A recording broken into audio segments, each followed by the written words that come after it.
आज जवळजवळ 15 वर्ष. आता आमचं कसं ड्युटी असते रात्री 10 वाजता पण असते, पहाटे 5:30ला घरातून निघावं लागतं.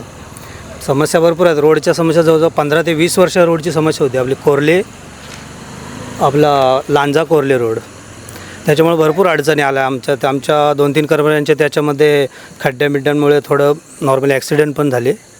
आणि मोठी समस्या म्हणजे आता म्हणजे सर्वांचीच आहे आपल्या ह्याच्या मतदारसंघाची, की वेरवली असं एक मध्यवर्ती ठिकाण आहे. रेल्वेचं स्टेशन म्हणजे पूर्ण पूर्व विभाग म्हणा, साखरप्यापर्यंत म्हणा, किंवा अगदी घाटावर जाण्यासाठी सुद्धा एस टीची ये-जा भरपूर असल्यामुळं ते एक समस्या आहे. प्रभूसाहेबांच्या काळात एक चांगलं स्टेशन ते क्रॉसिंग झालं, पहिलं हॉल्ट होतं ते क्रॉसिंग झालं, पण आता 5-6 वर्षात तिथे प्लॅटफॉर्म नाही आहे. तो कोणी आवाज उठवलेला नाही.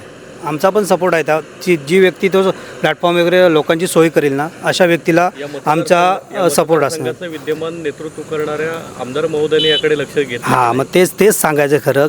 आणि तुम्हाला यापूर्वी मी फेसबुकला पण माझी कमेंट आहे, ह्या रोड झाला नाही ना आपला लांजा कोर्ले, त्यावेळी मी निष्क्रियतेचा धिक्कार म्हणून मी कमेंट टाकली होती. त्याला खूप लाईक्स आणि कमेंट्ससुद्धा आल्या होत्या. पण आता हे काम करू शकतो, मला वाटतं भैया शेठ सामंत करू शकतात असं मला वाटतं आहे. येणाऱ्या विधानसभेमध्ये इथे परिवर्तन होईल, होणार. धनुष्यबाण की मशाल? धनुष्यबाण परिवर्तन होणार.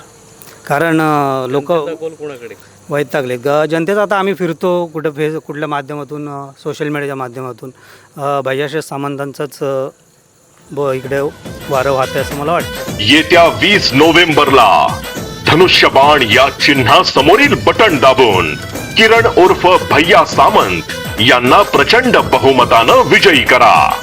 लक्षात ठेवा, आपली निशाणी धनुष्यबाण.